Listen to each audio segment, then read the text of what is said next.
నమస్తే NS channel కు స్వాగతం.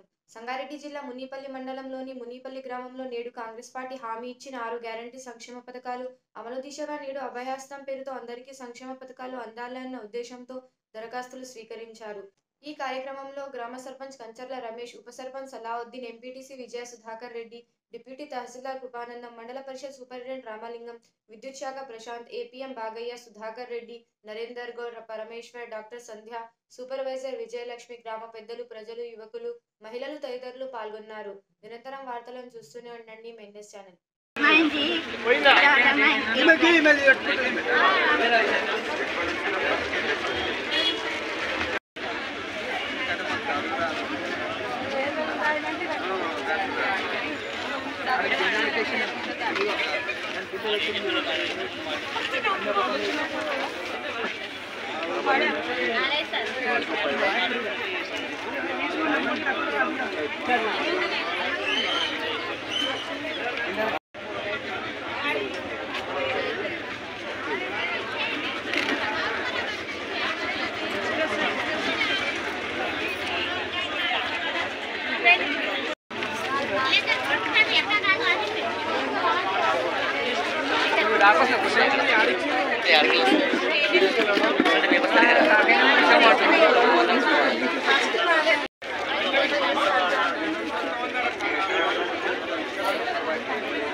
अरे बैठी నువ్వు దీపో ఇక్కడ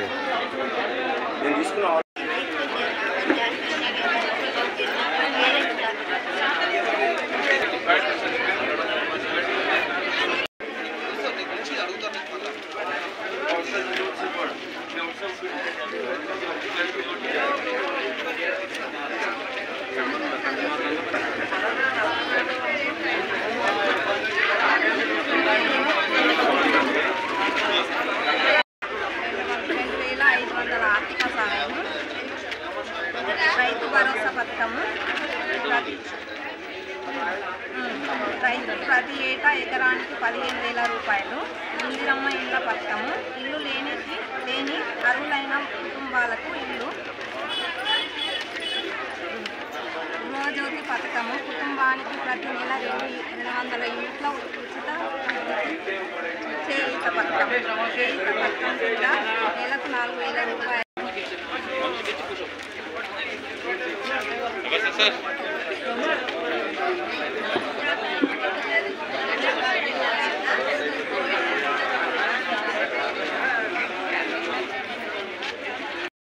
ఈరోజు అభయహస్తం 6 గ్యారంటీల దరఖాస్తుల స్వీకరణకు అనువే స్పందన ఉన్నది. అసలు ప్రజాపాలన లేక ఇంచుమించు 10 సంవత్సరాల నుంచి ప్రజాపాలన తెలంగాణ రాష్ట్రంలో లేదు, మునిపల్లి గ్రామంలో లేదు. ఇప్పటి వరకు ఎప్పుడన్నా ఇట్లా గ్రామసభ కానీ ఒక్క సర్పంచ్ కానీ మండల్లో కానీ ఏడనన్నా గ్రామసభలు ఇప్పటిదాకా మీకు కనిపించినాయా? కనిపించలేవు. దొరల పాలన నడిచింది ఇన్ని రోజులు. ఇప్పుడే ప్రజాపాలన చాలా అయింది. తెలంగాణలో చాలా అయింది, మా మున్పల్లో కూడా చాలా అయింది. దరఖాస్తులకు మంచి స్పందన వస్తున్నది. ప్రజలు కూడా ఇబ్బంది లేకుండా మహాలక్ష్మి పథకం, గృహలక్ష్మి పథకం, అన్ని పథకాలు, గృహజ్యోతి పథకం, అన్ని పథకాలు సద్వినియోగం చేసుకొని డౌట్లు ఉంటే ఇక్కడ హెల్ప్ డిస్కులు కూడా పెట్టారు. ఆ హెల్ప్ డిస్కులలో పోయి నింపరాణాల్లో కూడా నింపుకొని అందరు రిసిప్ట్ తీసుకొని దగ్గర పెట్టుకోవాలని చెప్పేసి ప్రజలకు తెలియజేస్తూ అందరూ మంచిగా విజయవంతం కానికి అందరూ సహకరించాలని చెప్పేసి అధికారులు కూడా సహకరించాలని చెప్పేసి కోరుతా ఉన్నాం.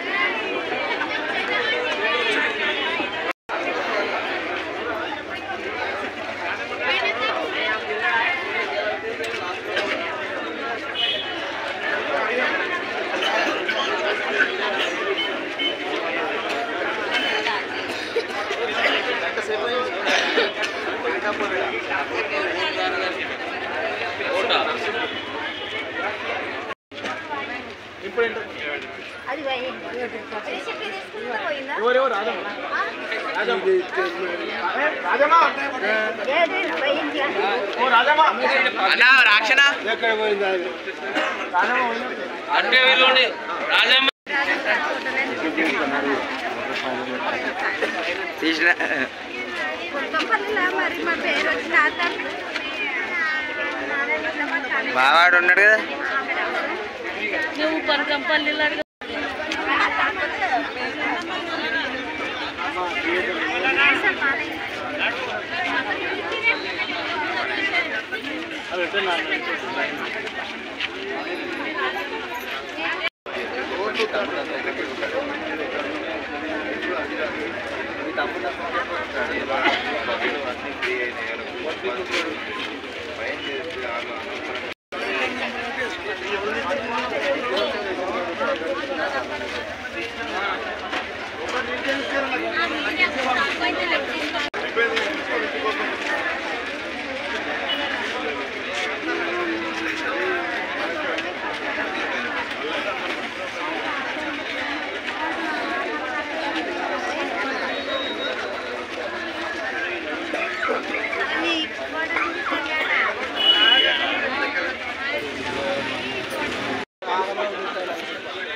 ఆధార్ కార్డు ఫోటో తీసుకుందా అరే రాజేష్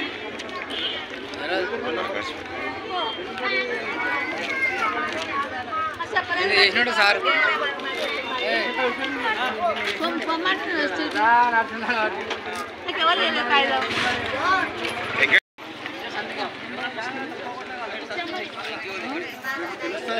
పిలుస్తారు మీరు కూర్చోండి వాళ్ళు పిలుస్తారు పేరు పిలుస్తారు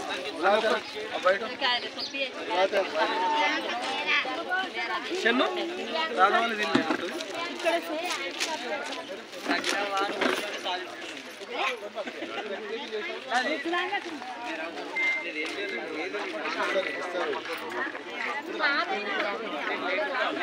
పిహెచ్సి మునిపల్లి మెడికల్ ఆఫీసర్ మాట్లాడుతున్నాను. మనం ఈరోజు 6th కదా, ఈరోజు మనం మునిపల్లి మండలంలో ప్రజాపాలన ప్రోగ్రాం అనేది ఇవాళ ఆఖరి తేదీ కదా క్యాంప్ ఇక్కడ నిర్వహించడం జరుగుతుంది. ఈ క్యాంప్లోనే మనము హెల్త్ క్యాంప్ కూడా పెట్టాము ప్రజాపాలనలో మునిపల్లి దానికి సంబంధించి.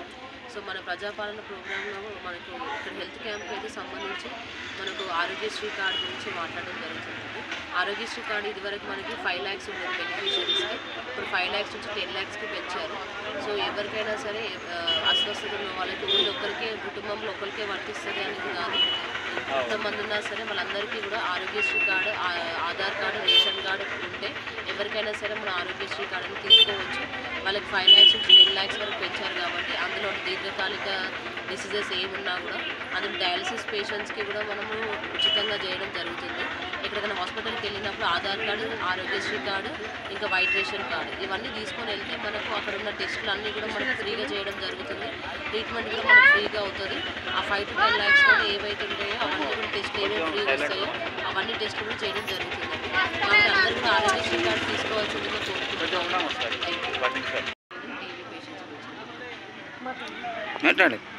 నమస్తే అండి, నా పేరు విజయలక్ష్మి, హెల్త్ సూపర్వైజర్ మున్పల్లి మండల్. అయితే ఇందాక మేడము రాజీవ్ ఆరోగ్యశ్రీ గురించి చెప్పారు కదా.